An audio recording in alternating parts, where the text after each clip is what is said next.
آمين. صلى الله على محمد وآل محمد صلوات.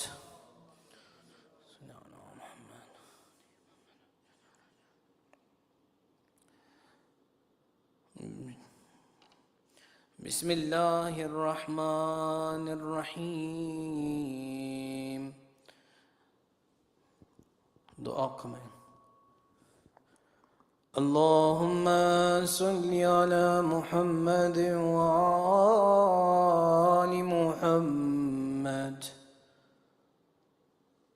اللهم إني أسألك برحمتك التي وسعت كل شيء وبقوتك التي قهرت بها كل شيء وخضع لها كل شيء وذل لها كل شيء وبجبروتك التي غلبت بها كل شيء وبعزتك التي لا يقوم لها شيء وبعظمتك التي ملأت كل شيء وبسلطانك الذي على كل شيء وبوجهك الباقي بعد فناء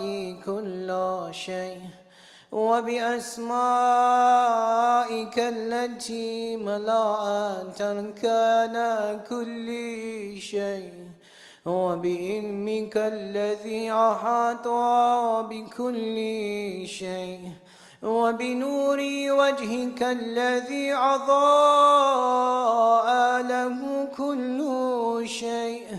يا نور يا قدوس يا نور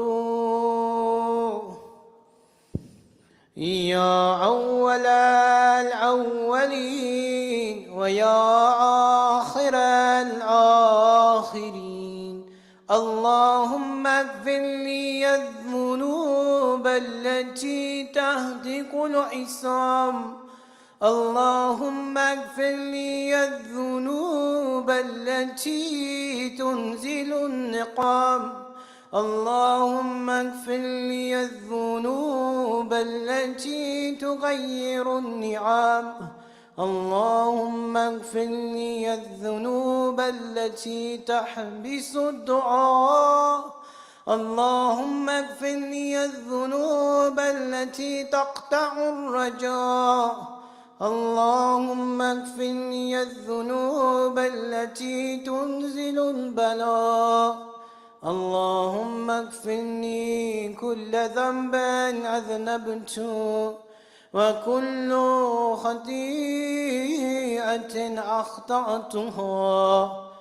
اللهم إني أتقرب إليك بذكرك وأستشفع بك إلى نفسك وأسألك بجودك أن تدنيني من قربك وأن توزعني شكرك وأن تلهمني ذكرك.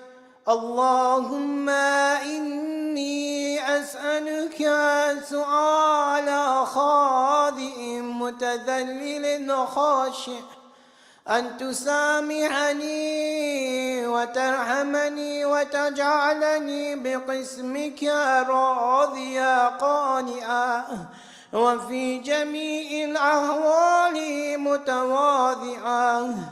اللهم وعسى عنك سؤال من اشتد فاقته وأنزل بك عند الشدائد حاجاته وعظم فيما عندك رغبته. اللهم عظم سلطانك وعلى مكانك وخفي مكرك وظهر أمرك وغلب قهرك وجرت قدرتك، ولا يمكن الفرار من حكومتك.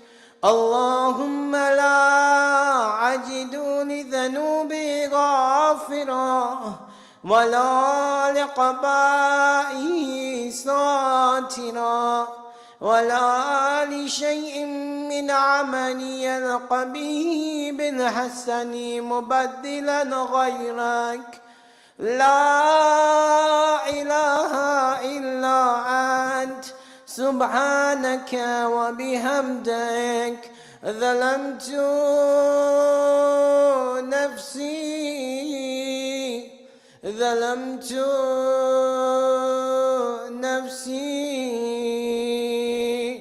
وتجرعت بجهلي، وسكنت إلى قديم ذكرك لي ومنك علي.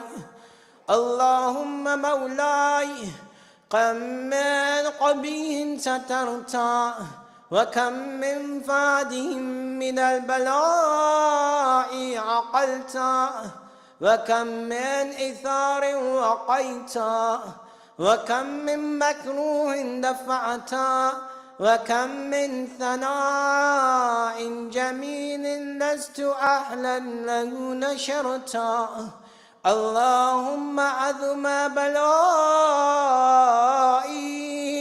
وأفرط بسوء حالي، وقصرت بي أعمالي، وقعدت بي أغلالي، وحبسني عن نفعي بعد عملي، وخدعتني الدنيا بغرورها، ونفسي بجناياتها، ومثالي يا سيدي، فأسألك بعزتك ألا يحجب عنك دعائي سوء عملي وفعالي، ولا تفضحني بخفي ما اطلعت عليه من سري، ولا تعاجلني بالعقوبات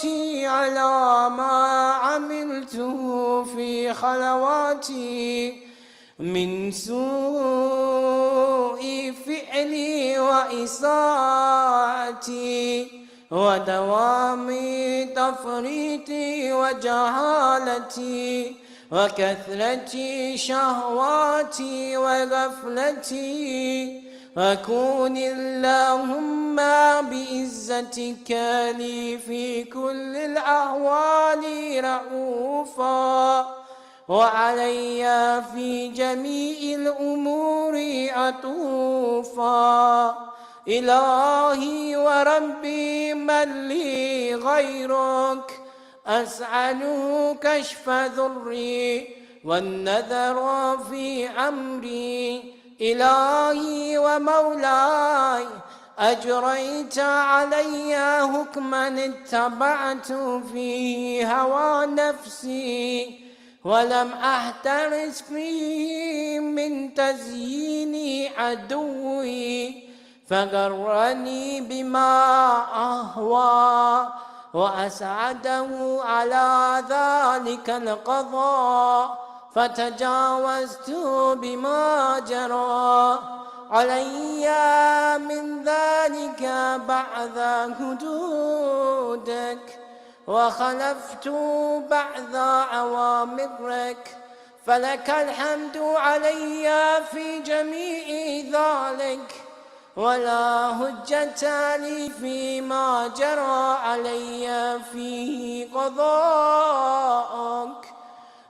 وألزمني حكمك وبلاءك، وقد أتيتك يا إلهي بعد تقصيري وإسرافي على نفسي، معتذرا نادما منكسرا مستقيلا، مستغفرا منيبا، مقرا مذعنا معترفا، لا أجد مفرا مما كان مني، ولا مفزعا أتوجه إليه في أمري غير قبولك عذري وإدخالك إياي في ساعة رحمتك. اللهم فاقبل عذري وارحم شدة ذري وفكني من شد وثاقي. يا رب ارحم ضعف بدني، يا رب ارحم. Come on everyone together. يا رب ارحم ضعف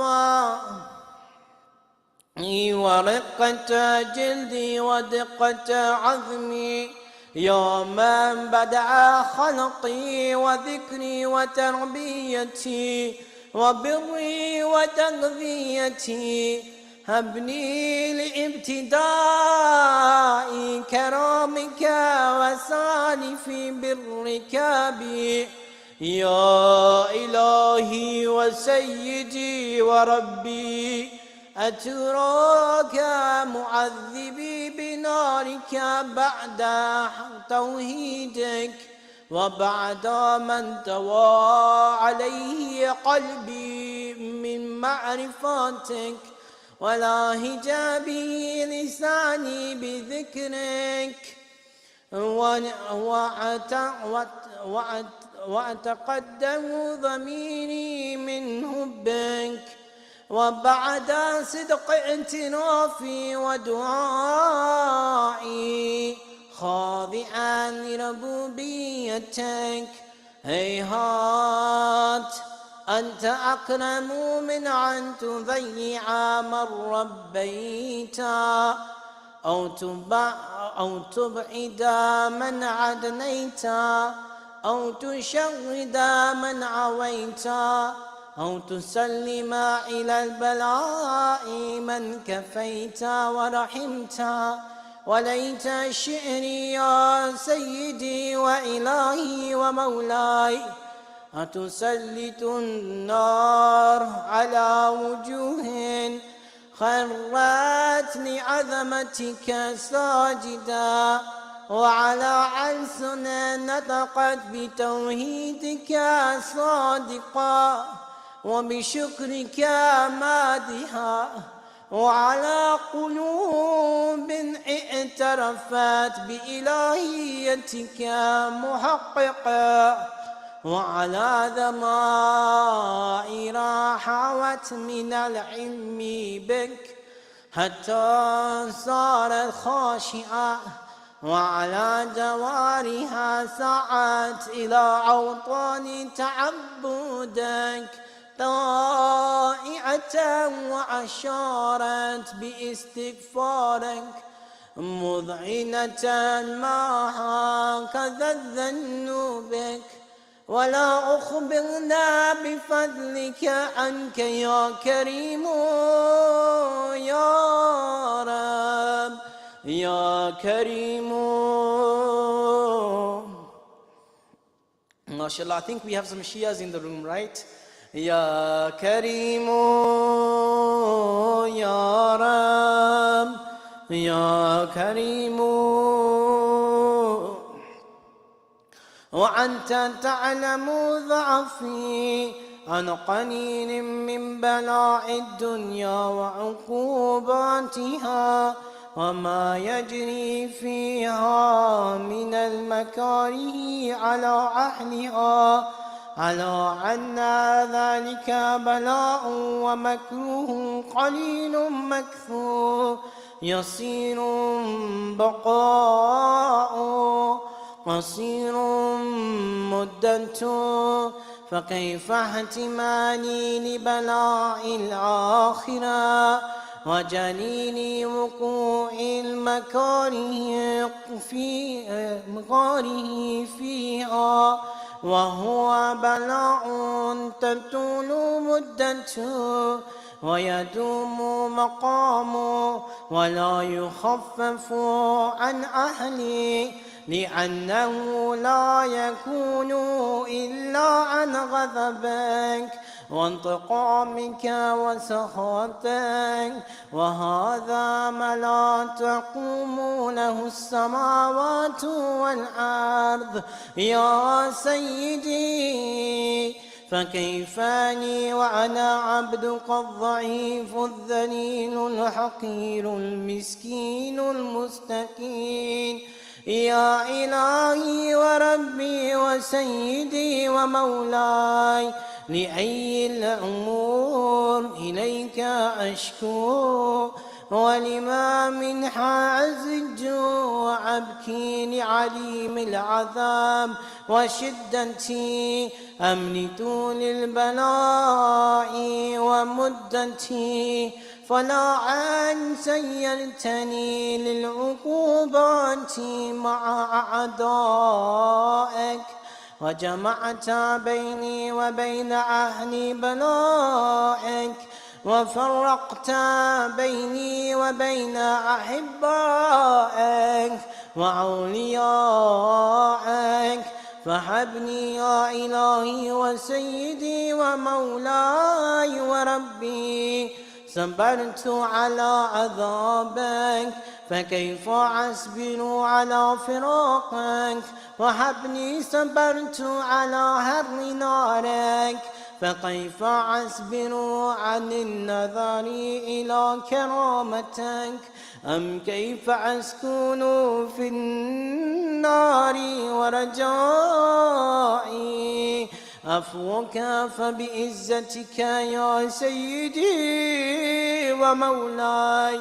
أقسم صادقا لا أن تركتني ناطقا لا عزجن إليك بين أهلها زجيجا عاملين، ولا أصرخن إليك صراخا مستصرخين، ولا أبكين عليك بكاء الفاقدين، ولا أنادينك أين كنت يا ولي المؤمنين، يا غياث آمال العارفين، يا غياث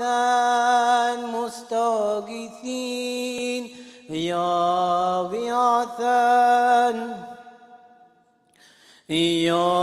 غياث المستغيثين، يا حبيب قلوبنا الصادقين، ويا إله العالمين.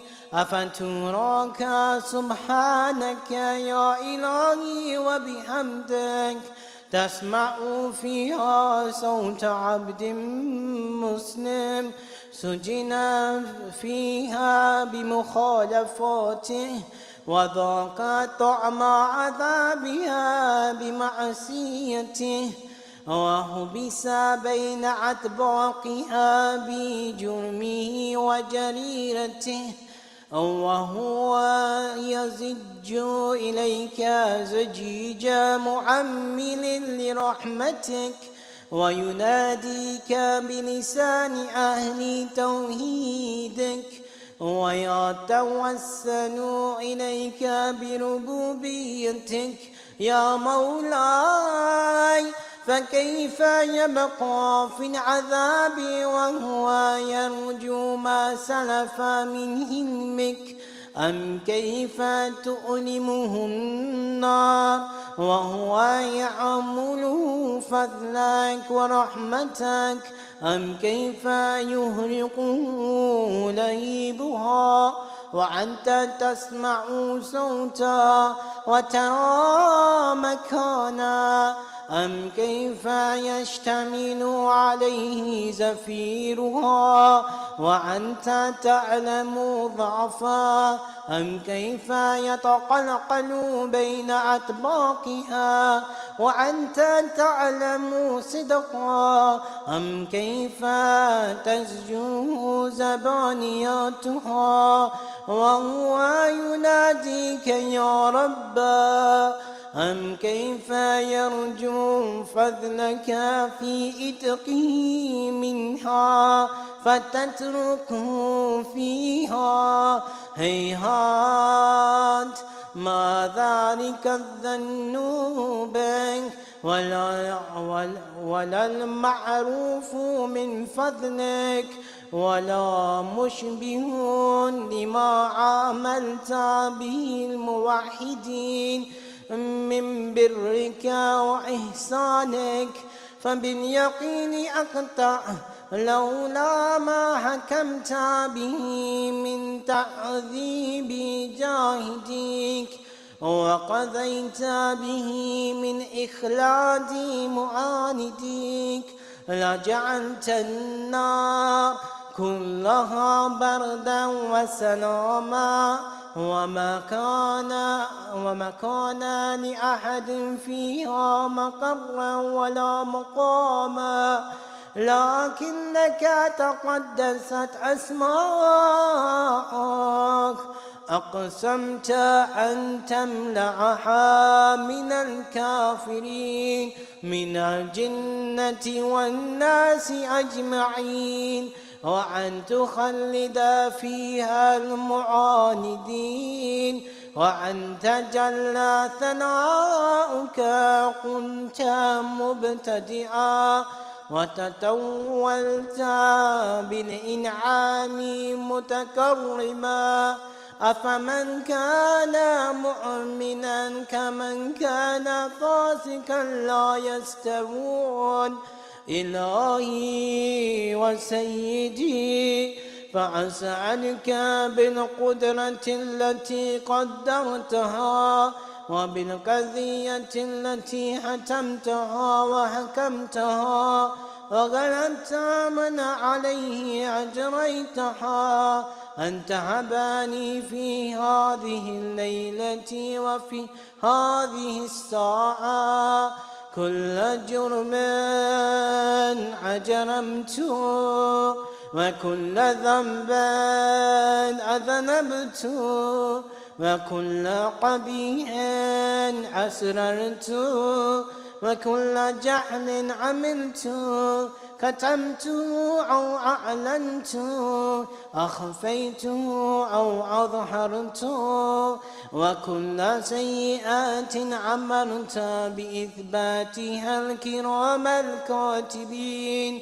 الذين وكلتهم بحفظ ما يكون مني وجعلتهم شهودا علي مع جواره، وكنت أنت الرقيب علي من ورائهم والشاهدان ما خفي عنهم، وبرحمتك أخفيت وبفضلك سترت، وأن توفر هذي من كل خير أنزلت أو إحسان فضلت أو بر نشرت أو رزق بسطت أو ذنبا تغفر أو خطأ تستر. يا ربي يا ربي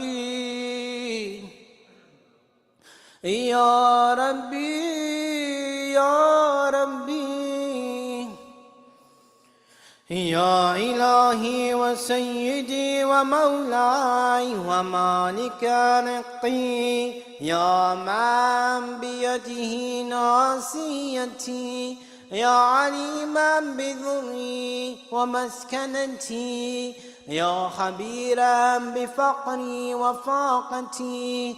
يا ربي يا ربي يا رب يا ربي أسألك بحقك وقدسك وأعظم صفاتك وأسمائك أن تجعل أوقاتي من الليل والنهار بذكرك معمورا وبخدمتك موصولا وأعمالي عندك مقبولا حتى تكون أعمالي وأورادي كلها وردا واحدا وحالي في خدمتك سرمدا يا سيدي يا من عليه معولي يا من إليه شكوت أحوالي يا ربي يا ربي يا ربي يا ربي قوي على خدمتك جوانه واشدد على العزيمة جوانه وهب لي الجد في خشيتك والدوام في الاتصال بخدمتك حتى أسرح إليك في ميادين السابقين وأسرع إليك في البارزين واشتقى إلى قربك في المشتاقين وعدنوا منك دنو المخلصين وأخافك ما خافت الموقنين واجتمعا في جوارك مع المؤمنين اللهم ومن أرادني بسوء فأعرضه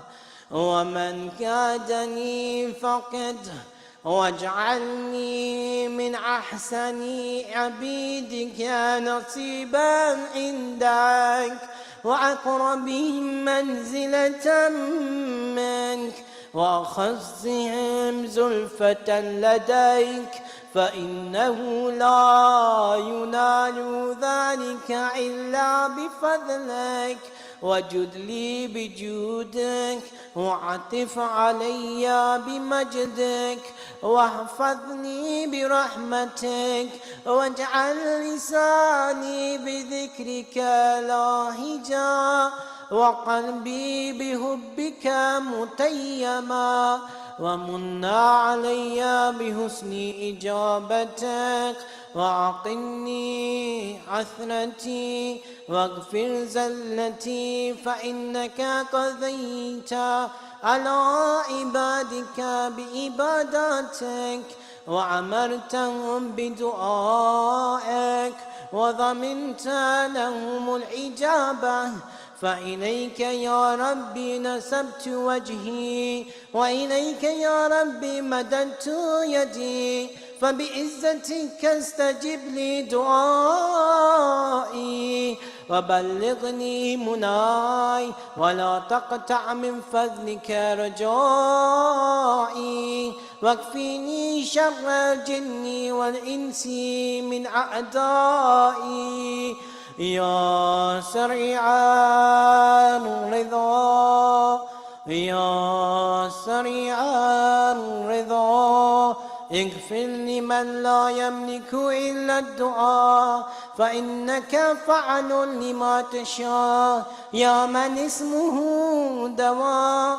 وذكره شفاء وطاعته غنى ارحم من رأس ماله الرجاء وسلاهه البكاء يا سابغ النعم يا دافع النقام يا نور المستوحشين في الظلام يا عالما لا يعلم صل على محمد وآل محمد وافعل بي ما أنت أهله وصلى الله على رسوله والأئمة الميامين من آله وسلم تسليما كثيرا.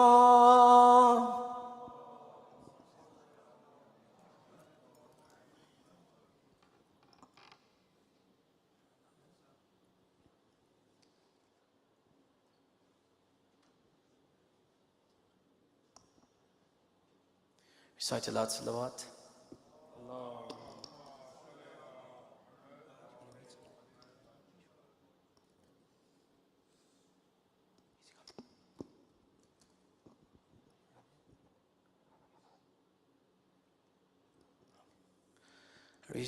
Recite aloud salawat ala Muhammad wa ali Muhammad.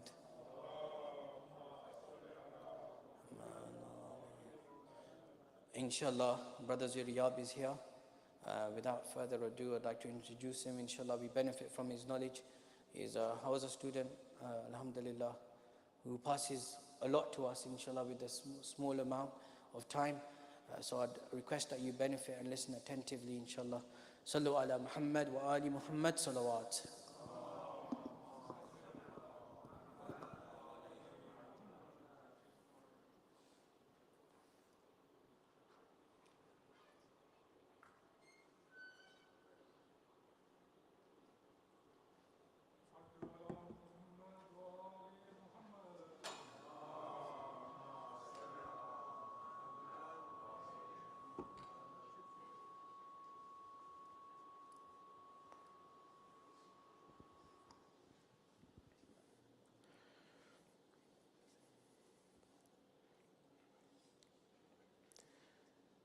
Before we begin, a request for a Surah Fatiha for all of our marhumeen, bil khusus, the marhumeen of our dear brothers Sayyid Amir Kazmi and his family, marhum Sayyid Alam Hussain Kazmi, Sayyid Safdar Hussain Kazmi, Sayyid Sadiq Hussain Kazmi, and all marhumeeni, as well as our dear respected brother Sayyid Aftab and his marhumeen, Sayyid Abrar, his nephews, Haji Sayyid Shah Sawar, and marhumeen. Surah Fatiha.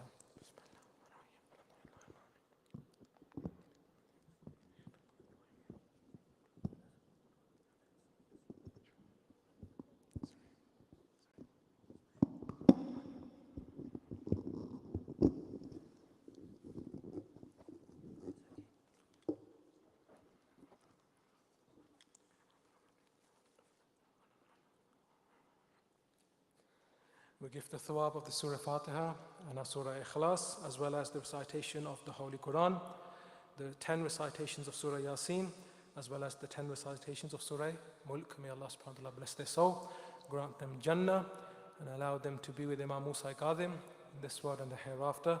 Bar Muhammad wa ali Muhammad salawat. Allahumma salli ala Muhammad.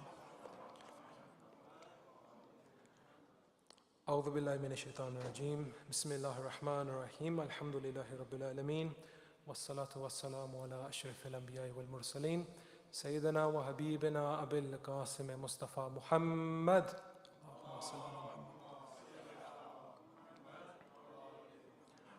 وعلى بيته الطيبين الطاهرين المعصومين أما بعد فقد قال الله سبحانه وتعالى في كتابه المبين وقوله الحق بسم الله الرحمن الرحيم والكاظمين غيظ والعافين عن الناس والله يحب المحسنين. We begin first and foremost by thanking Allah subhanahu wa ta'ala for allowing us to hold this Majlis here. In light of the tragic Shahadat of our 7th Imam, Bab al-Hawaij, Imam Musa ibn Ja'far عليه السلام, Allahumma salli ala Muhammad. And we extend our heartfelt condolences to the mu'mineen, mu'minat here today, bil khusus the Imam of our time, Imam Zamana, on this tragic occasion.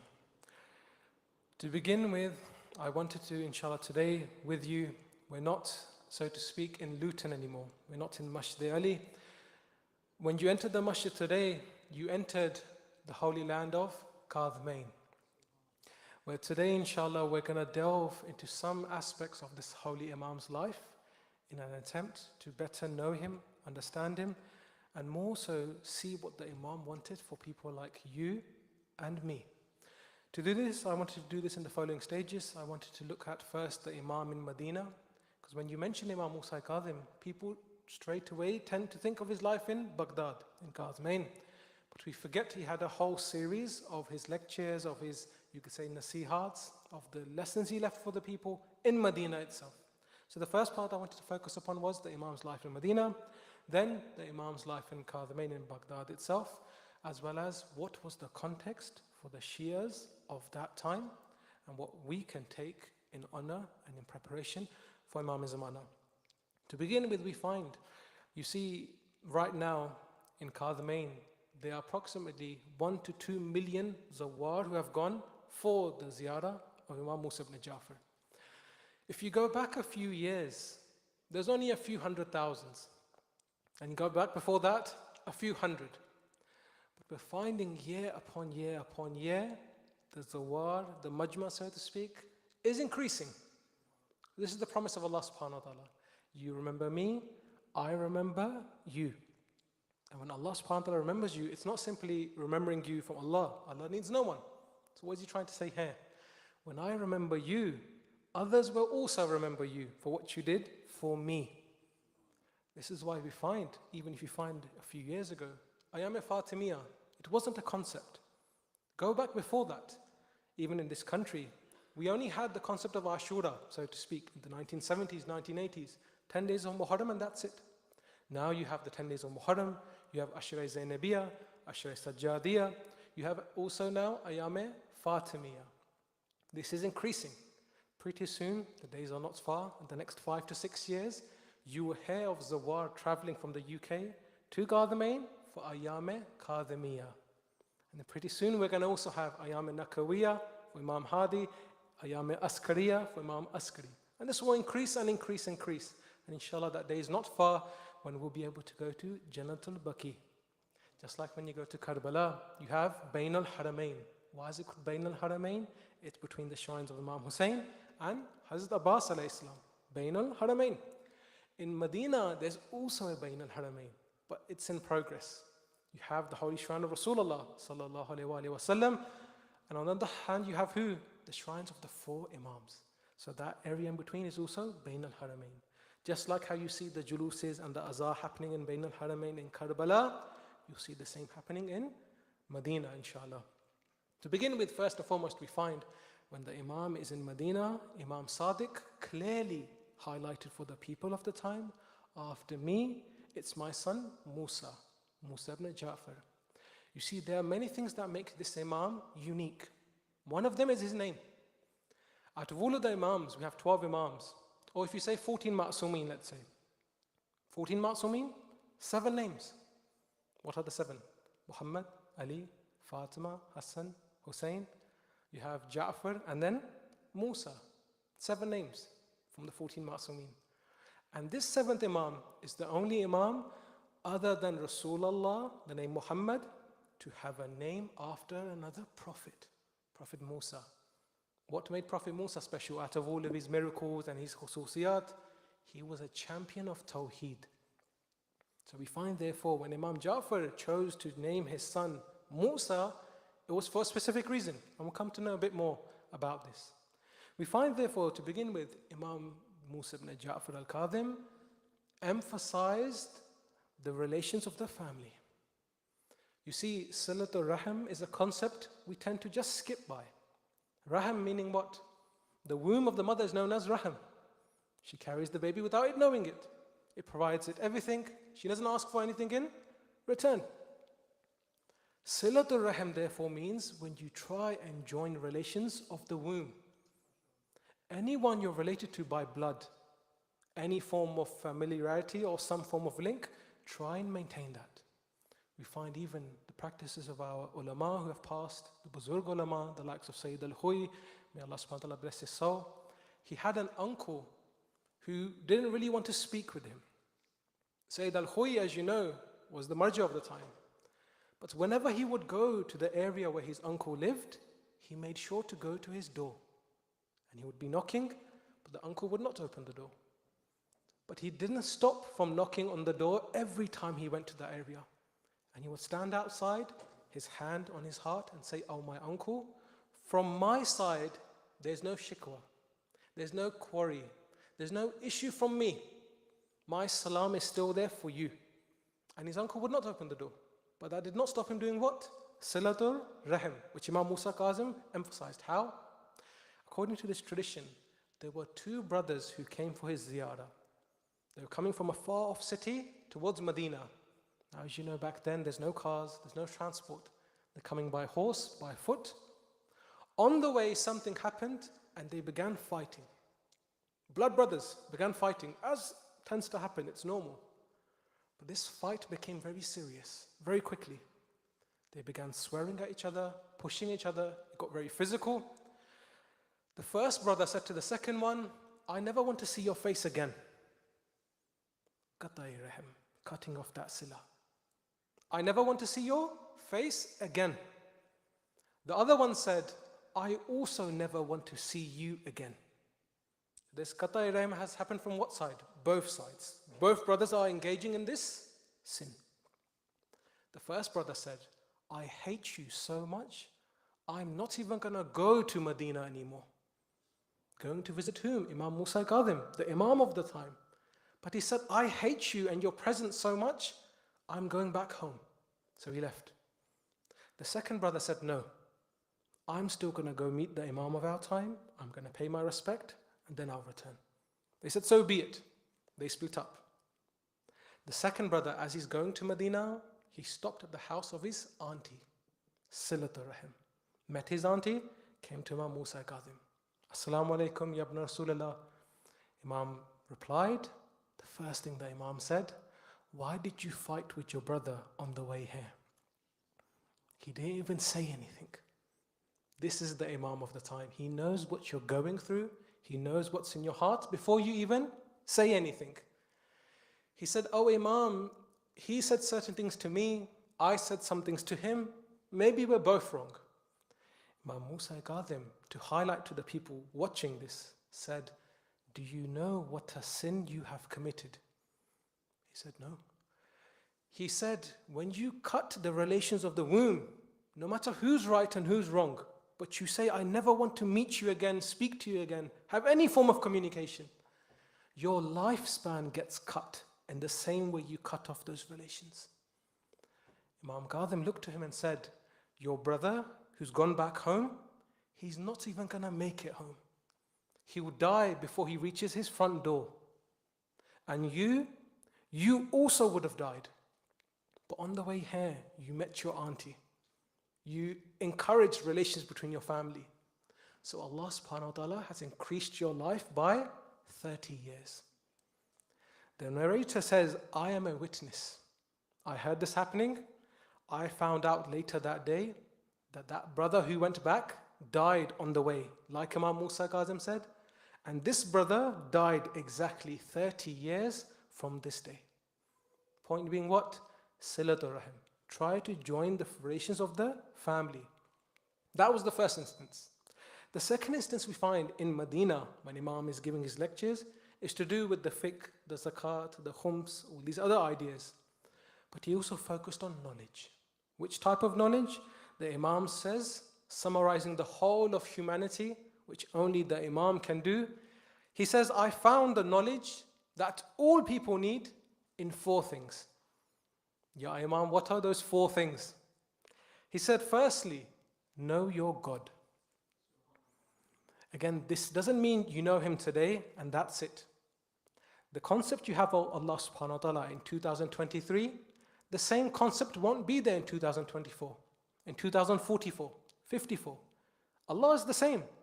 Your ideas of Him are changing as you gain more knowledge. Know your God, but it's without the full stop. Carry on. Why do I believe in these sifats of Allah subhanahu wa ta'ala? Why do I believe in God? Create that relationship with Him. In the Hadith Qudsi where Allah subhanahu wa ta'ala says to Nabi Dawood, if the youth knew how much I love it when they turn around, when they turn back towards me, no matter what the sin, if they knew how much I love them at that point, their bones would break out of love for me. Imagine, you would get so excited, you feel so humbled, you would tremble so much, your bones would break out of the mercy of Allah subhanahu wa ta'ala. Imam Musa al-Kazim is trying to show us, try turn back to your Lord, know your Lord. In another tradition, the man who sees the world at 10 years old, who sees it the same way when he's 50, has wasted 40 years of his life. There needs to be a development. Imam Kazim says, the first thing, know your God. Number 2, know what Allah has done for you. You didn't pick which family to be born in. Sometimes we get angry at these kind of things.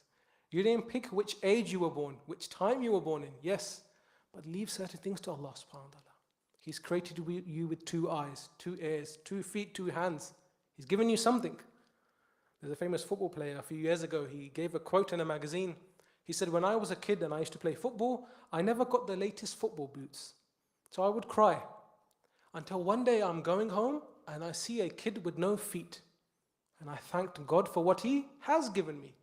Always look at those who haven't been as blessed as you, rather than looking up. We live in that culture nowadays, or when you make vlogs and videos and you give away this amount of money and so on. That's not what life is. Know the system in which you're living. Know what Allah subhanahu wa ta'ala has done for you. Be grateful. Number 3, the Imam says, then know what Allah requires from you. So I know Allah subhanahu wa ta'ala. I know what He's done for me. Now know what Allah wants from you. And when you do what Allah wants from you, you're actually benefiting yourself. All of humanity tomorrow could not read namaz. It would not affect Allah by a millisecond, by a minute particle. It would not affect Allah. Prayer is there for you. Salat, Saum, Hajj is there for you. Maybe if you're not understanding it at that time, later on when you ponder over these things, you get a feeling which you don't get elsewhere. We gave the example a few weeks ago of Edoardo Agnelli, the famous Christian Catholic who his family owned Inter Milan, Juventus, Gucci, Dior, Ferrari, all these luxurious brands. When he found the Ahlul Bayt, they said to him, you know you're going to lose all that money. He said, it doesn't matter. I have the Ahlul Bayt. Why should I look elsewhere now? When you attach yourself to certain things, they may not make sense to you, but your heart knows what's it about. And that's what matters. Know what Allah subhanahu wa ta'ala requires from you. Whatever He requires from you, there's a benefit to you. He does not need it, but He's trying to instill that obedience within you. Number 4, know what takes you outside of your religion. So now I know Allah subhanahu wa ta'ala. I know what He wants from me. I know what He's done for me. Then know what to stay away from those things that takes you outside of your religion altogether. Iblis thought he knew the first 3. I know Allah. I know what Allah has done for me. I know what He requires from me, prayer. But he did not know number 4. Praying to Allah all these thousands of years. Allah says, bow down to Adam. He says, no, I'm better than him. I'll pray to you more, not to him. Allah said, I've not told you to pray to him. Just bow down. Kill that arrogance within you. No. So Allah said, you are now Iblis. You've not understood me at all there. Know what takes you away from your religion. This is why the Imam then carries on. He says, therefore, divide your time in 4 further portions. What are these portions? The first, your time for Allah. Your salat, your prayer. It could be 10 minutes a day, 15 minutes a day. Out of 24 hours, 15 minutes for salat. Know a portion for Allah. The second, the portion for your livelihood. You're allowed to work. You're allowed to go to school, university. Be the best doctor in the country, the best physician, the best football player, whatever you want to be. Go for it. But try and keep within the hudud. Try and keep within the limits. The second is the portion for your livelihood. The third is the portion for your friends. Mix with your friends. But those friends who point out your mistakes for your good. Stay away from those friends who are like a mirror. When you look good, they show you as being good. But really, they're not there for you. They're there for your possessions. What you look like, your zahir only, not the batin. Be careful of those friends. There's an example here in my local area in London.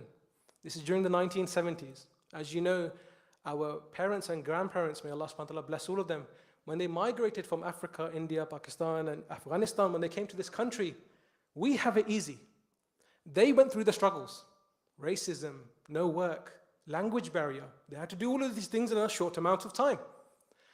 This uncle says, I was coming home one day and these 2 individuals were name calling to me.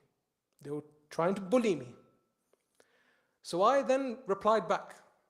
So they began chasing me. But in those days, I was very fit. I kept running, they couldn't chase me. When they would get tired, I would stop, call them a few more names and run on.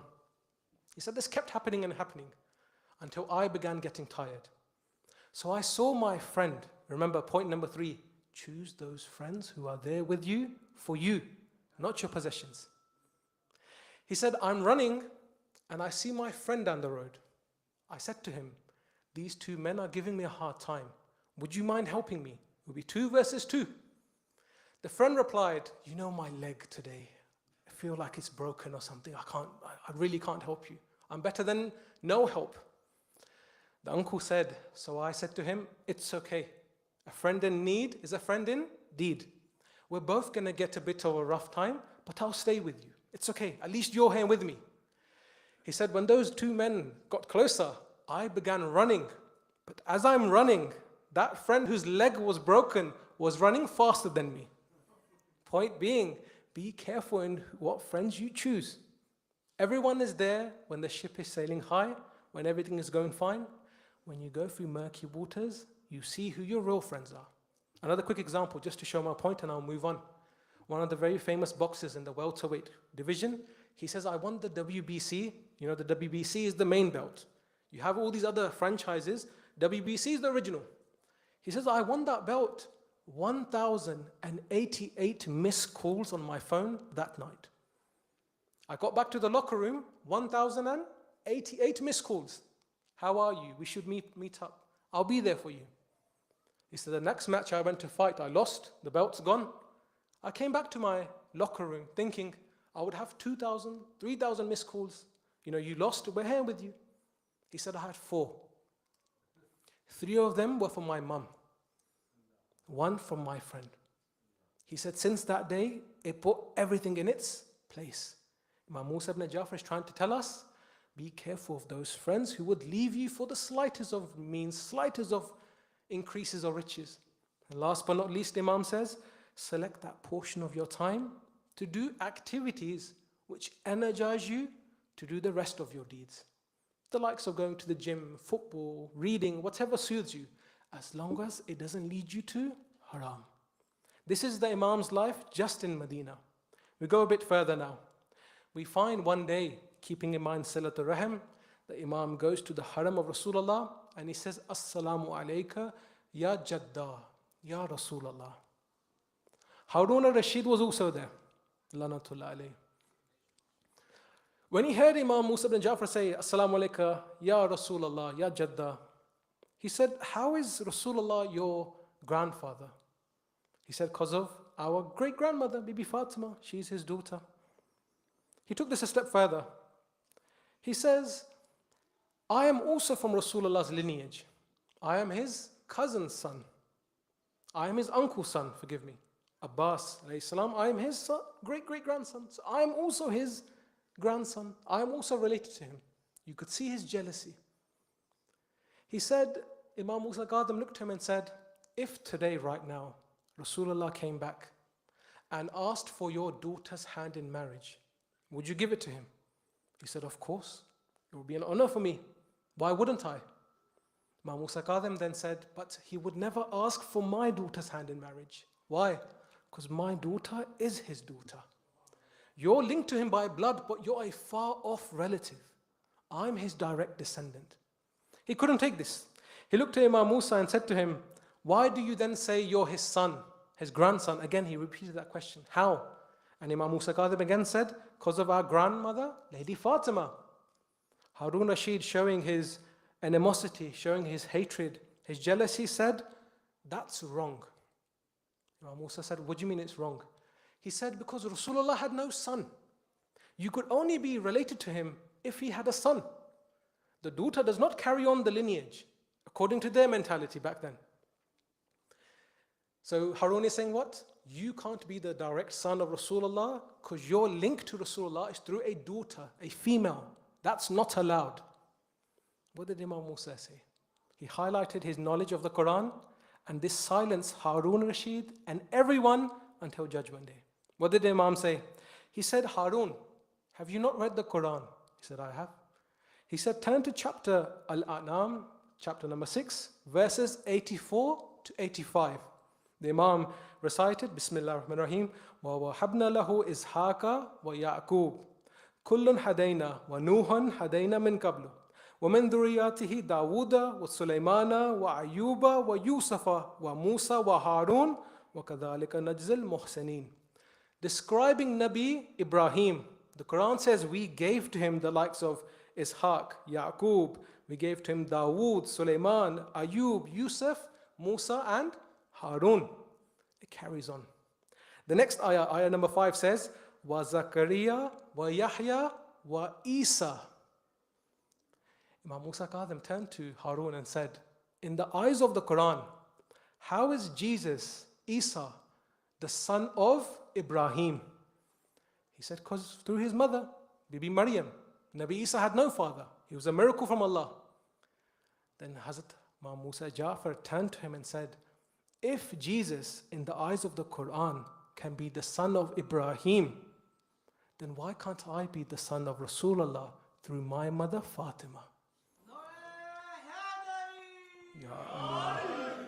It was like a stone was placed into the mouth of Harun. He couldn't say anything. And it was shortly after this event that he said, you know what? We have to take this Imam away from the people. His lecturing, his telling people to meet with the family, his presence is making people come more towards him. And we've seen how Imam Sadiq opened up those universities. We need to stop this. So what did they do? They took him to Baghdad.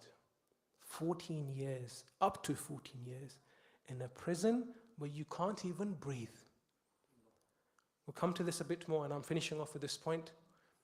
Even in that condition, Imam Musa ibn Ja'far did not stop. How? He began lecturing the people through short sayings and pieces of advice. Classic example, Bahlul and a few other Sahaba came to Imam Musa ibn Ja'far. The guards are standing there watching them. They said, give us some advice. We are going through a hard time. You're the Imam. What can we do? Imam Musa al-Kazim replied back by saying, Jim.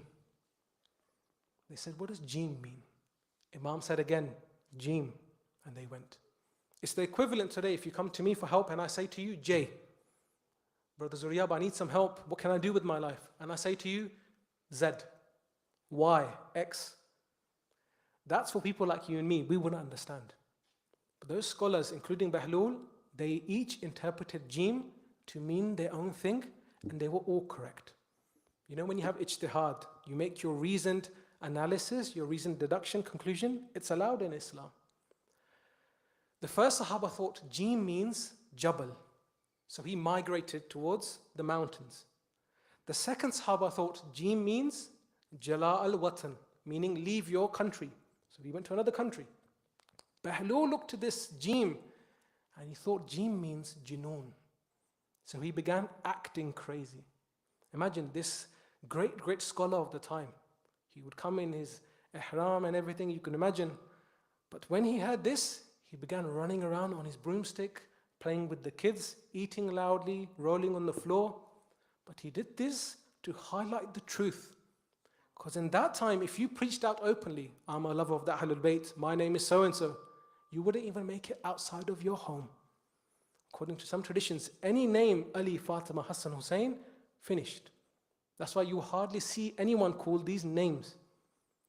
Bahlul, according to one very famous story, again showing us the influence of Imam Musa al-Kazim, he said to Harun, give me the keys to the dungeons of Baghdad. He gave the keys to him, he began playing with it. A few moments later, the guard came. He said, Harun, all of the thieves, the murderers, the culprits, they're all gone. What do we do now? Now back then you don't have CCTV. You don't have cars. How are you going to catch them again? It took you months and years. He said, who had the keys? He said, Bahlul. He said, bring Bahlul to me. Bahlul came. He said, why did you open the locks to all of those prisoners? How am I going to catch them now? Bahlul, acting in his junoon, began crying like a little baby. He said, Bahlul, crying won't help me. How will you help me now? He said, I know where we can catch them. Come with me. He took Harun, took him to the Qabristan, the cemetery. He said, why did you bring me here? There's just dead bodies, there's graves. He said, sit down here. One day, everyone is going to come here anyway. That's when we'll catch them. Showing people what? Oh Harun, you've imprisoned the Imam of your time.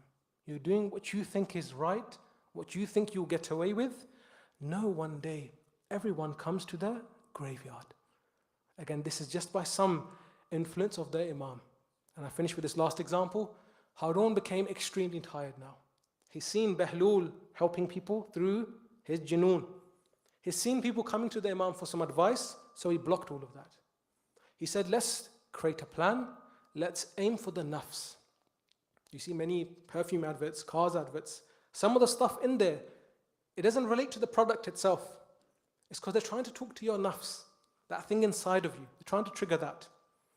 In this example, he said, send one of the ladies to the Imam's cell, to his dungeon, and then when she will cry out that I'm alone with the Imam, we'll call the people to come and we'll try and embarrass him.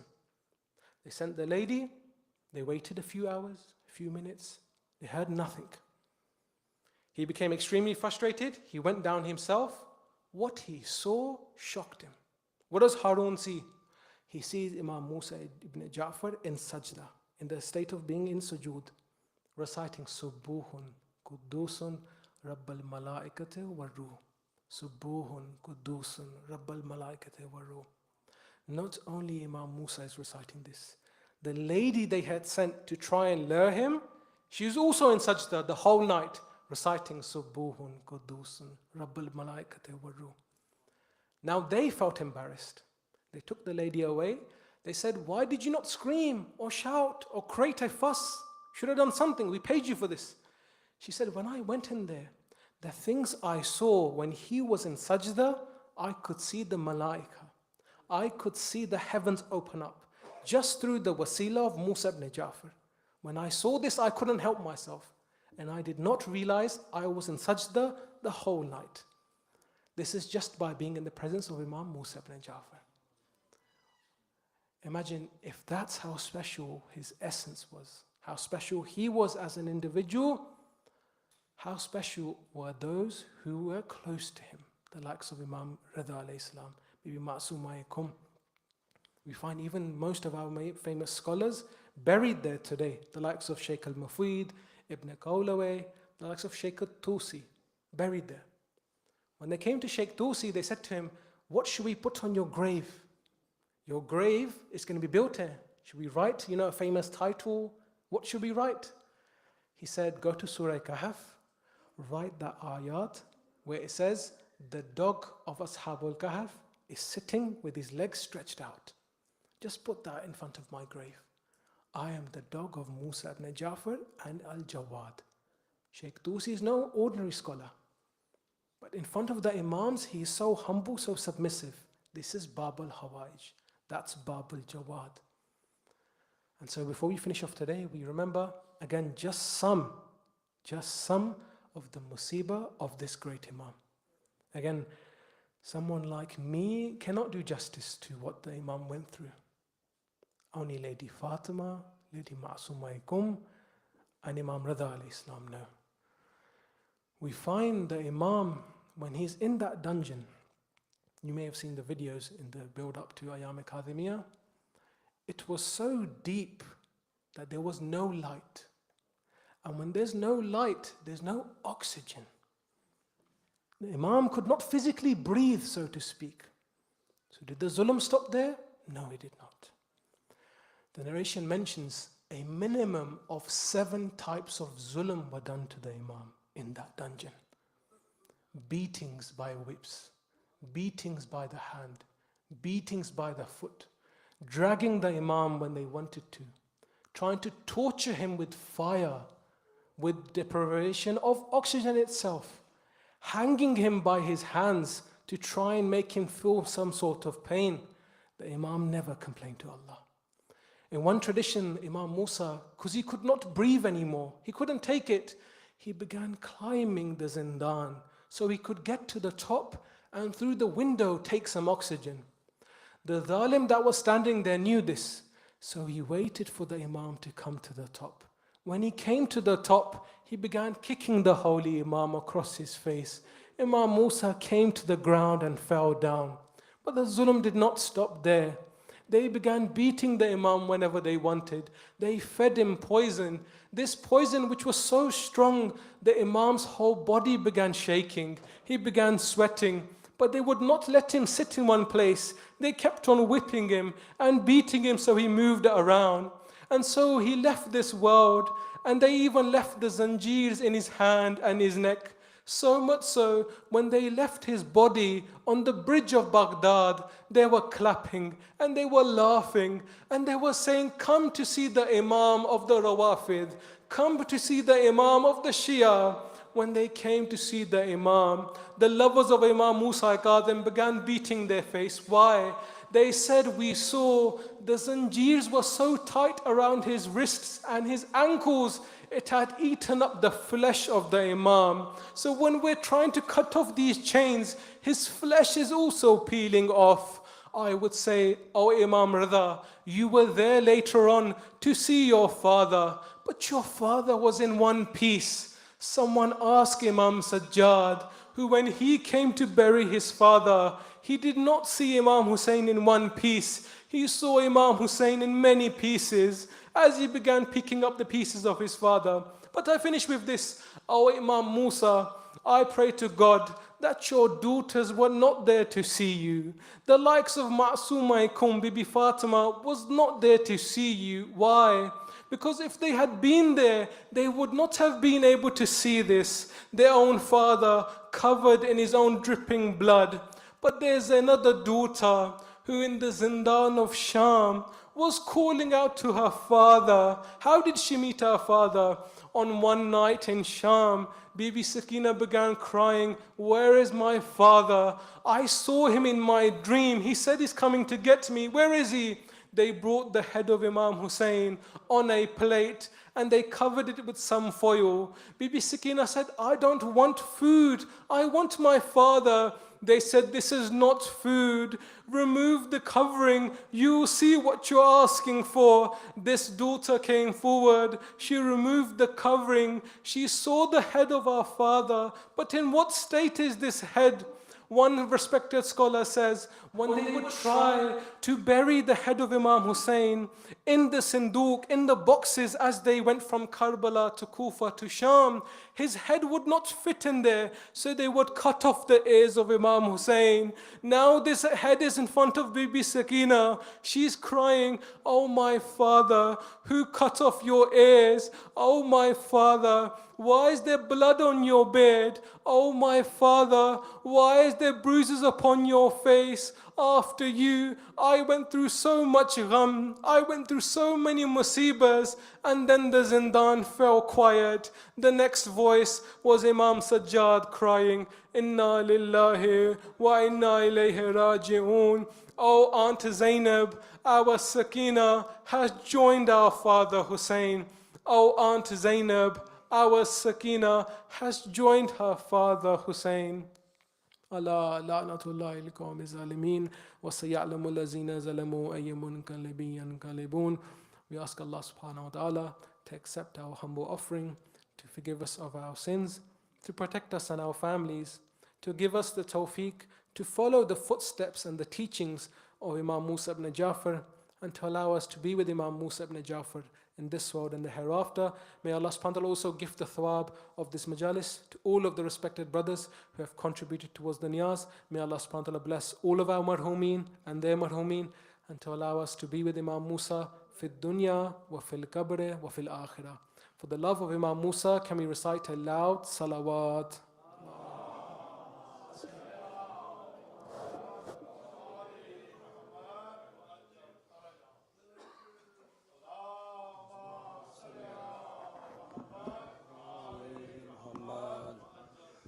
अस्सलाम वालेकुम। आप सब लोगों से दरख्वास्त है कि member के नज़दीक आ जाएं ताकि उर्दू खिताबत की जा सके। थोड़ा सा नज़दीक आ जाएं एक नारा सलवात के साथ।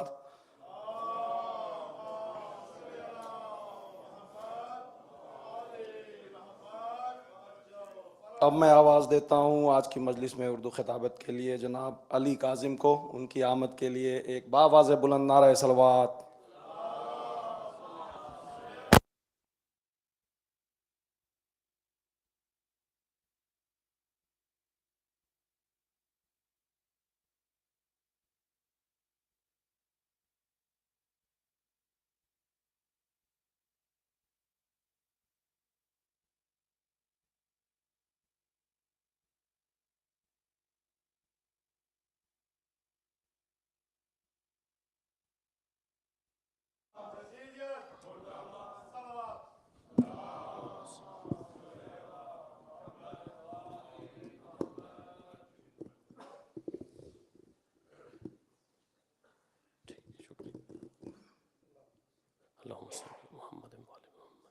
التماس دعا برائے ظہور حجت خدا۔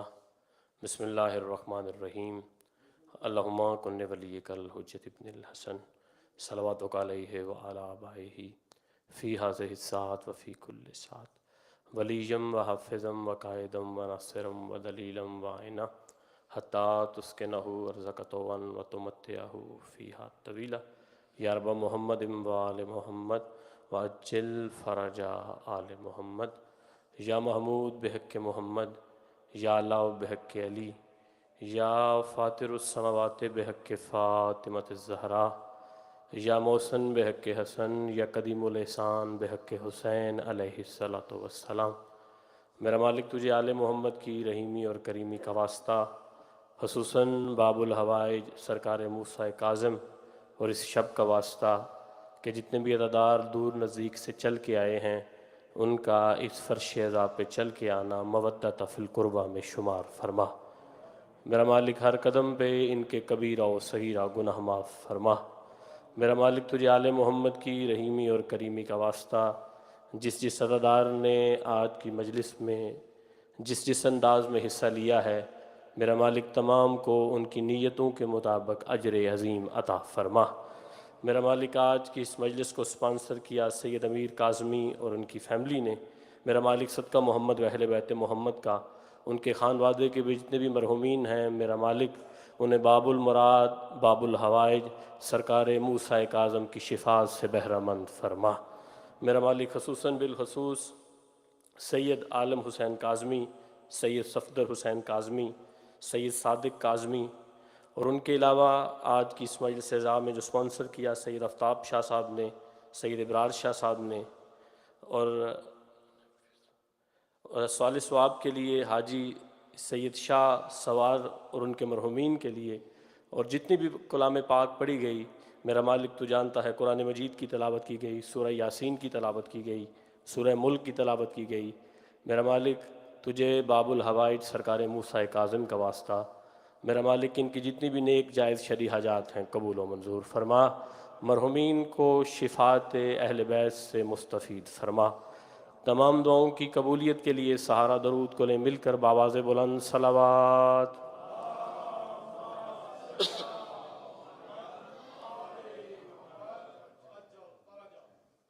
اعوذ باللہ من الشیطان الرجیم، بسم اللہ الرحمن الرحیم۔ الحمدللہ الذی جعلنا من المتمسکین بولایت امیر المومنین، الصلاۃ والسلام علی سید الانبیاء والمرسلین آنی ابی القاسم محمد۔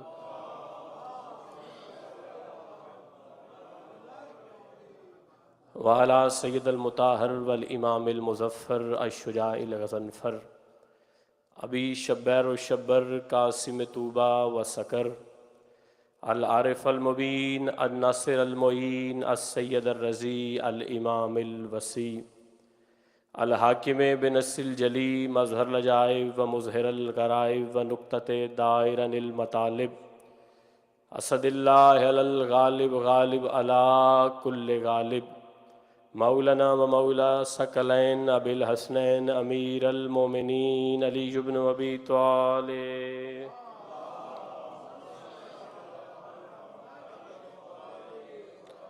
وآلہ الطیبین الطاہرین المعصومین المظلومین ولعنۃ اللہ اعدائہم وغاصب حقوقہم ومنکر فضائلہم ومصائبہم وولایتہم اجمعین۔ اما بعد فقد قال تبارک و تعالی فی کتابہ المجید، بسم اللہ الرحمن الرحیم، قل لا اسألکم علیہ اجرا الا المودۃ فی القربى ومن یقترف حسنۃ نزد لہ فیہا حسنا ان اللہ غفور شکور۔ بآواز بلند صلوات۔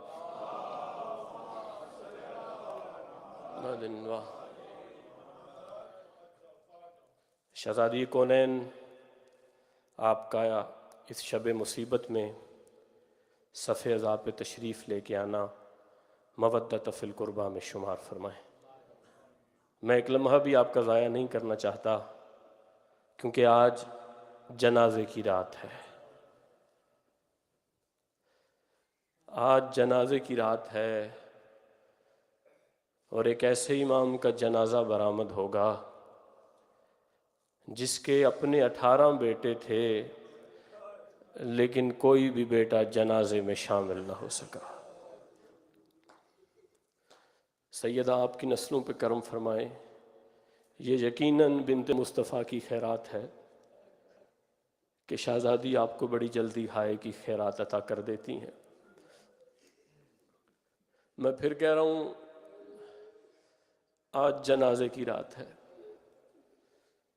اور علماء کہتے ہیں کہ جب بھی مجلس میں آتے ہو نا، یہ سوچ کے رویا کرو کہ جو آپ کی آنکھوں سے آنسو نکلتے ہیں وہ ضائع نہیں ہوتے۔ میں پھر کہہ رہا ہوں کہ یہ سوچ کے مجلس میں رویا کرو کہ جو آپ کی آنکھوں سے آنسو نکلتے ہیں نا وہ ضائع نہیں ہوتے، بلکہ علماء کرام کہتے ہیں کہ ایک شہزادی مجلس میں ضرور آتی ہے، کوئی اور مجلس میں آئے نہ آئے، لیکن عزادارو 3 بیویاں مجلس میں ضرور آتی ہیں۔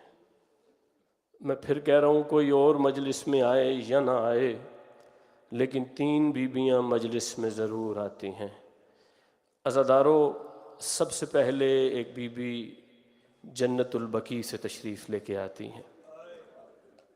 عزادارو، پھر ایک بی بی شام سے آتی ہیں۔ عزادارو، پھر ایک بی بی شام سے آتی ہیں۔ ماتمیوں، جو بی بی بقیع سے تشریف لے کے آتی ہیں ان کا ایک ہاتھ پہلو پہ ہوتا ہے۔ سیدہ آپ کو دنیا کے کسی غم میں نہ رلائے۔ جو بی بی مدینہ سے تشریف لے کے آتی ہیں ان کا پہلو زخمی ہوتا ہے۔ عزادارو، جانتے ہو یہ کون بی بی ہے؟ ماتمیوں، یہ وہ بی بی ہے جسے محمد کے شہر میں محمد کے امتیوں نے بڑا مارا۔ سب سے پہلے بی بی سیدہ تشریف لے کے آتی ہیں جائے مجلس میں۔ عزادارو، پھر ایک بی بی شام سے تشریف لے کے آتی ہیں، وہ بی بی بھی بڑا زخمی ہوتی ہیں۔ میں نے چند دن پہلے ہی اسی امام بارگاہ میں شہزادی کی مصیبت پڑی تھی، میں نے بتایا تھا کتنا زخمی تھی be be.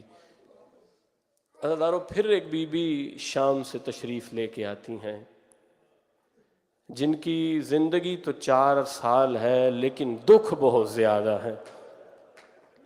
عزادارو، us be be کے کان بھی زخمی ہوتے ہیں، چہرہ بھی زخمی ہوتا ہے۔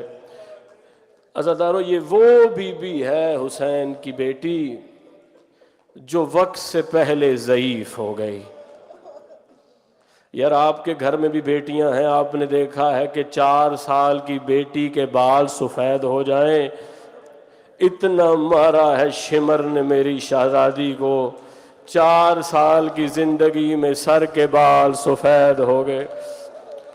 شہزادی آپ کو دنیا کے کسی غم میں نہ رلائے۔ عزادارو، 3 بیٹیاں ہیں محمد کے گھر میں ایسی جو وقت سے پہلے ضعیف ہو گئیں۔ شب گریہ ہے، شب شہادت ہے، اور جنازے اچھے لگتے ہیں اگر لوگ گریہ کرنے والے ہوں۔ عزادارو، یہ سوچ کے آج گریہ کرنا، جس امام کا جنازہ برآمد ہونے والا ہے اس کے 18 بیٹے تھے، 19 بیٹیاں تھیں، لیکن جنازے پہ کوئی بیان نہ کر سکا۔ آج آوازیں جوانوں کی بلند ہونی چاہیے۔ سیدہ آپ کو دنیا کے کسی غم میں نہ رلائے۔ 3 بیٹیاں ہیں رسول اللہ کے خاندان میں ایسی جو وقت سے پہلے ضعیف ہو گئی۔ عزادارو، پہلی ہے 18 سال کی بطول، دوسری ہے 7 سال کی بطول۔ بھائی میں اسباب گریہ فراہم کر رہا ہوں آپ کو۔ پہلی ہے 18 سال کی بطول، دوسری ہے 7 سال کی بطول، اور تیسری ہے 3.5 سال کی بطول۔ عزادارو، جو 18 سال کی بطول تھی اسے باپ کے دربار نے بوڑھا کر دیا تھا، جو 7 سال کی بطول تھی اسے علی اکبر کی جدائی نے بوڑھا کر دیا تھا۔ اب ماتمیوں سننا، جو 3.5 سال کی بطول تھی اسے شمر کے تماچو نے بوڑھا کر دیا۔ سیدہ آپ کو دنیا کے کسی غم میں نہ رلا۔ عزادارو، 3 بیویاں مجلس میں ضرور تشریف لے کے آتی ہیں۔ عزادارو جو بی بی مدینہ سے آتی ہے نا، خدا کی قسم وہ خالی نہیں آتی. عزادارو میری مالکن اپنے ساتھ ایک رومال لے کے آتی ہے. خدا کی قسم جو آنکھوں سے آنسو نکلتے ہیں نا وہ ضائع نہیں ہوتے، بلکہ شہزادی کے رومال کی زینت بنتے ہیں. یہ کرم ہے حسین کی ماں کا، بڑی کریمہ ہے بی بی. کہاں ہمارے آنسو، کہاں بنت مصطفیٰ کا رومال. عزادارو وہ جو آنسو نکلتے ہیں نا وہ شہزادی کے رومال کی زینت بنتے ہیں. عزادارو اور ہم تو جائے مجلس کے بعد سیدھے اپنے گھروں کو چلے جاتے ہیں، لیکن ماتمیوں میری شہزادی گھر نہیں جاتی، بلکہ وہ رومال لے کے جس میں آپ کے آنسو ہوتے ہیں سیدہ سیدھا کربلا جاتی ہیں. عزادارو جب بی بی کربلا جاتی ہیں تو زخموں سے چور حسین اٹھ کے اپنی ماں کا استقبال کرتا ہے. عزادارو سیدہ وہی رومال جس میں ہمارے آنسو ہوتے ہیں وہ حسین کے زخموں پہ لگاتی ہیں. عزادارو حسین کے سارے زخم ٹھیک ہو جاتے ہیں، لیکن دو زخم ہیں حسین کے جو کبھی نہیں بھرتے. عزادارو ماتمیوں مجھ سے سوال کرو وہ کون سے دو زخم ہیں جو حسین کے کبھی نہیں بھرتے؟ عزادارو ایک علی اکبر کی برچھی کا زخم، دوسرا زینب کی چادر کا زخم. سیدہ آپ کو دنیا کے کسی غم میں نہ رلائے. عزادارو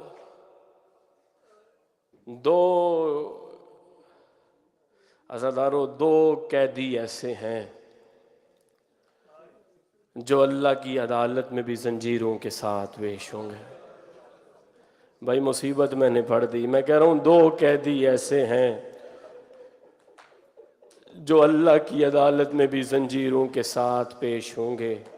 ماتمیوں سنتے ہو کون کون سا قیدی؟ عزادارو پہلی ہے حسین کی 3.5 سال کی سکینہ. عزادارو دوسرا ہے 14 سال کا بغداد کا قیدی. عزادارو آپ کا زمانے کا امام فرماتا ہے میرا سلام ہو اس شہید پر جس کے جسم کا گوشت زنجیریں کھا گئی. بھائی مصیبت تو میں نے پڑھ دی نا، جس کے جسم کا گوشت زنجیریں کھا گئی. عزادارو کیا کیا ظلم پڑھوں جو امام پہ کیے گئے. خدا کی قسم لوگ کہتے ہیں نا ذاکر سخت پڑھتے ہیں. میں ممبر پہ کھڑا ہوں، میں ہاتھ باندھ کے اپنی قوم سے کہہ رہا ہوں خدا کی قسم ذاکر سخت نہیں پڑھتے، امت نے مارا ہی بڑا ہے بطول کے بیٹوں کو. عزادارو کون کون سا دکھ پڑھوں میں اپنے امام کا. جو 14 سال کی قید ہے وہ تو قید مسلسل ہے. عزادارو میرے امام کی آدھی سے زیادہ زندگی قید خانے میں گزر گئی. عزادارو شہر محمد تھا، مدینے کا شہر تھا، روضہ رسول تھا، رسول کا بیٹا نماز پڑھ رہا تھا. آج بھی قانون ہے کہ چاہے بندے کا تعلق کسی بھی مذہب سے ہو، کسی بھی مسلک سے ہو، لوگ پولیس اسے دوران عبادت گرفتار نہیں کرتی. خدا کی قسم آپ کتابیں پڑھ لیں گھر جا کر. میرا مولا سجدے کی حالت میں تھا کہ ان عباسیوں کمینوں نے میرے مولا کو قید کر لیا. عزادارو میرے مولا رو رو کے کہتے تھے چند لمحے مجھے گھر جانے کی اجازت دیجئے، میری 18 بیٹیاں ہیں وہ میرا رستہ دیکھ رہی ہیں. عزادارو میرے مولا جب گھر آئے نا، میرے مولا نے بیٹیوں کو الوداع کہا. عزادارو میرے مولا نے بیٹیوں کو جب الوداع کہا نا تو علماء نے لکھا کہ موسیٰ کاظم کیسے گھر سے نکلے. بھائی اگر میں آپ کو یہ بات سمجھا سکا شہزادی آپ کو ماتم کی خیرات ضرور دے دیں گی. میں بتانے لگا ہوں کہ کیسے موسیٰ کاظم بیٹیوں کو وداع کر کے گھر سے نکلے. عزادارو علماء کہتے ہیں جیسے 10 محرم یوم عاشوراء حسین خیمے سے نکلے تھے نا، مرزا دبیر نے وہ منظر لکھا، وہ کہتے ہیں شبیر برآمد ہوئے یوں خیمے کے در سے، شبیر برآمد ہوئے یوں خیمے کے در سے جیسے نکلتا ہے جنازہ کسی گھر سے. عزاداروں سیدزادیوں نے بیان کیے، کسی بی بی نے کہا برباد مدینہ، کوئی بی بی کہہ رہی تھی واہ محمدہ، کوئی بی بی کہہ رہی تھی واہ علیہ۔ عزاداروں میرے مولا کو قید میں رکھا گیا، اور کتنی سخت قید تھی میرے امام کی۔ میں اب کون کون سا امام کا دکھ پڑھوں، عزاداروں کتنی سخت قید تھی میرے امام کی۔ عزاداروں مرزا دبیر کہتے ہیں کہ مولا پہ انتہائے اسیری گزر گئی، مولا پہ انتہائے اسیری گزر گئی، زندان میں جوانیوں پیری گزر گئی۔ عزاداروں قید کیسی تھی، خدا لعنت کرے سندی بن شائق پر، اس کے دل میں اہل بیت کا بغض تھا۔ عزاداروں علماء نے لکھا ہے کہ لا تعداد تازیان نے ہر روز یہ میرے امام کو مارتا تھا۔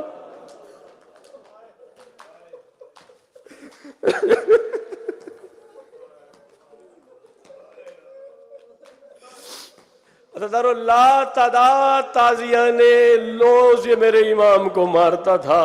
عزاداروں جرم کیا تھا میرے امام کا، خدا کی قسم کتابیں پڑھیں، جرم صرف اتنا ہی تھا، یہ علی کا بیٹا تھا، یہ بطول کا بیٹا تھا۔ لوگ حسد کرتے تھے اہل بیت سے۔ عزاداروں بڑی دشوار قید ہے میرے امام کی۔ ایک مومن آیا نا زندان کے دروازے پر، میں بتانے لگا ہوں کہ کتنی دشوار قید تھی میرے امام کی۔ جو لوگ دیکھ چکے نا، عباسیوں نے بڑا ظلم کیا اہل بیت پر۔ خدا کی قسم بغداد جائیے، آج بھی دیوار سادات موجود ہے، جس دیوار میں سید زندہ تھے دیواروں میں چنا دیے گئے۔ بڑا ظلم کیا ہے عباسیوں نے اہل بیت پہ، خدا لعنت کرے عباسیوں پر۔ عزاداروں میرے مولا کہ ایک شیعہ ہے، ماننے والا ہے، دروغہ زندان کے قریب آیا اور آ کے کہنے لگا میں نے سنا ہے کہ امام موسیٰ کاظم اسی قید خانے میں ہے۔ میں بتانے لگا ہوں عزاداروں کہ قید کیسی تھی میرے امام کی، اور میرے امام کی قید خانے میں حالت کیسی تھی۔ عزاداروں اس نے کہا کہ میں نے سنا ہے کہ موسیٰ کاظم اسی قید خانے میں ہے، مجھے ذرا امام کی زیارت تو کروا دے۔ عزاداروں قید خانے کے حالات کیسے تھے؟ عزاداروں قید خانہ اتنا تنگ تھا، جتنے کاظمی سادات بیٹھے ہو ہاتھ سینے پہ ضرور مارنا۔ میں بتانے لگا ہوں کہ قید خانہ کتنا تنگ تھا۔ عزاداروں میرے مولا قیام کی حالت میں کھڑے نہیں ہو سکتے تھے۔ عزاداروں میرے مولا رکوع کی حالت میں رہتے تھے۔ جب اس نے بار بار کہا نا میں امام کی زیارت کرنا چاہتا ہوں، اس نے کہا یہاں ایک سوراخ ہے، میں سوراخ ہٹاتا ہوں تو دیکھ لے تیرا امام قید خانے میں ہے۔ عزاداروں جب کپڑا ہٹایا گیا تو وہ کہنے لگا قید خانے کے اندر تو کچھ نہیں، بس ایک کپڑا پڑا ہوا ہے، ایک چادر پڑی ہوئی ہے، اس کے علاوہ قید خانے میں کوئی نہیں۔ عزاداروں سندی بن شائق کہتا ہے وہ چادر نہیں، چادر کے نیچے تیرا امام ہے۔ سیدہ تجھے دنیا کے کسی غم میں نہ رلائے، وہ چادر نہیں ہے، چادر کے نیچے تیرا امام ہے۔ شہزادی ان اٹھتی ہوئی آوازوں پہ کرم فرمائیں۔ عزاداروں کتنا تنگ کیا گیا میرے امام کو، خدا کی قسم میں کتابوں میں پڑھ چکا ہوں، میرے زبان میں اتنی طاقت نہیں کہ میں مولا کے مصائب پڑھوں۔ کتنا ظلم کیا گیا میرے امام کو۔ عزاداروں یہ کمینے صرف امام پہ ظلم نہیں کرتے تھے بلکہ تانے بھی دیتے تھے۔ عزاداروں غیر مناسب الفاظ امام کے لیے استعمال کرتے تھے۔ امام رو رو کہتے اللہ تیرا دین بچ گیا، زہرا کی اولاد کبھی قید خانے۔ شہزادی آپ کو دنیا کے کسی غم میں نہ رلائے۔ عزاداروں جتنا اندھیرا اس امام نے دیکھا ہے اتنا اندھیرا کسی امام نے نہیں دیکھا۔ عزاداروں ایک اور مصیبت پڑھتا ہوں اپنے امام کی، صرف اندھیرا نہیں دیکھا، خدا کی قسم جتنا اس امام کا دم گھٹا ہے اتنا کسی امام کا دم نہیں گھٹا۔ میں نے بتایا نا کہ قید خانے میں ایک سوراخ تھا، وہ سوراخ صرف اس لیے رکھا گیا تھا کہ رسی کے ساتھ کھانا لٹکا کر امام کو دیا جائے۔ اب ماتمیوں مجھے معاف کرنا، جتنے سید بیٹھے ہیں نا مجھے معاف کرنا عزادارو، یہ کمینے رسی کے ساتھ کھانا لٹکا کے نیچے پھینکتے تھے۔ عزادارو جب امام کھانے کے لیے ہاتھ بڑھانے لگتے تھے کبھی یہ رسی اوپر کھینچ لیتے تھے، کبھی یہ رسی نیچے چھوڑتے تھے۔ عزادارو امام کبھی دائیں دیوار کے ساتھ گرتے تھے، کبھی بائیں دیوار کے ساتھ گرتے تھے۔ ایک کالے برقعے والی بی بی تھی جو رو رو کے کہہ رہی تھی اللہ کے رسول میرے بچوں کی قسمت، کبھی میں کربلا میں روتی ہوں، کبھی میں شام روتی ہوں، کبھی میں کوفہ روتی ہوں، کبھی میں بغداد۔ عزادارو بڑا ظلم کیا گیا میرے امام پر عزادارو، اور پھر میرے امام کو زہر دیا گیا۔